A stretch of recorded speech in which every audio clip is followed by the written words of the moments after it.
Hi, hello, namaskar guys. This is my fourth video of Dima Hasao Diary. ৰাতিপুৱা উমৰাংচু চাই আমি আহি গ'লো পানীমূৰলৈ।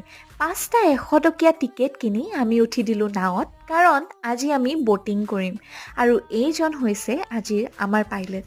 তেখেতক মই সুধিলোঁ যে বৰপেটাৰ মানুহ হৈ তেখেত কেনেকৈ পানীমূৰ পালেহি।